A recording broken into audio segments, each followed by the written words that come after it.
WorldWideWitteos. Hello witty people, happy Saturday, and this week on WorldWideWitteos we have been instructed to come up with 3 new words for the English language and kind of give you fancy definitions and uses in a sentence for them. So if you want to actually start using them in everyday life, make our weird words a thing if you want. Hashtag them, tell your friends, because obviously we're so cool and trendy and hip. You're gonna be at the head of the pack when you start using these words in classrooms all across America. So my first brand new word is finishreek.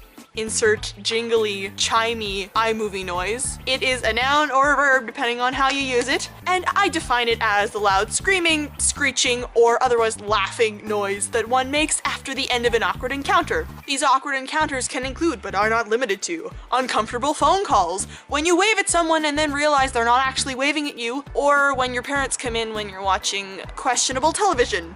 By that I mean Kill la Kill. This is often used as a method of coping or gaining a sense of closure after this awkward event, so the subject usually waits until they are alone to begin their finish shrieking. This word comes from my own personal experiences of putting down the phone and then just screaming for like 30 seconds and being like, I am not comfortable, I don't like this. Social interaction is not my forte. To use it in a sentence that relates directly to me, sometimes I feel like I'm getting a little bit less socially awkward. But then I remember how loud I finish shrieked yesterday.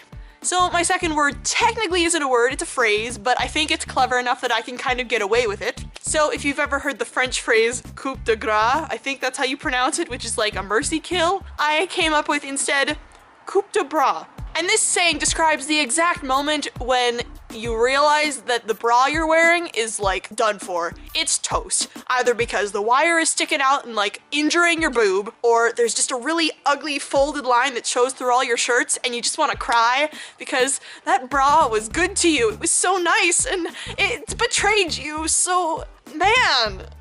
No! And my last word is a little bit more relatable to people that aren't me, and it is scributiny. I would define scributiny as the look of longing and or thirst you find yourself giving someone when you spot new choice booty. You might try to hide it in a variety of ways, but we all know when you're looking at someone's butt. It's obvious. So you just gotta remember that if you respect the booty, the person the booty is attached to will respect you. To use in a sentence. While some fans may still ship Makora over Korosami, most cannot ignore the blatant scributiny that Korra was displaying in season 3 and 4.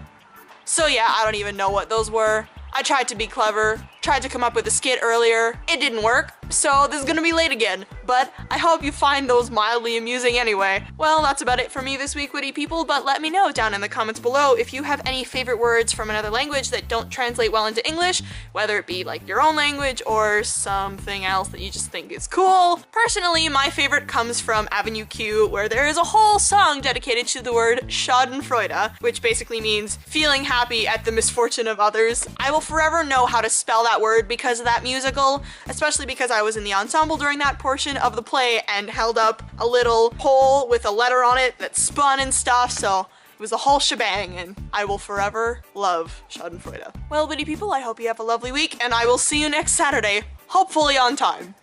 Bye. Schadenfreude, making me feel glad that I'm not you. SCHADE and FREUDE, yeah! It's in the song, you have to know how to spell it.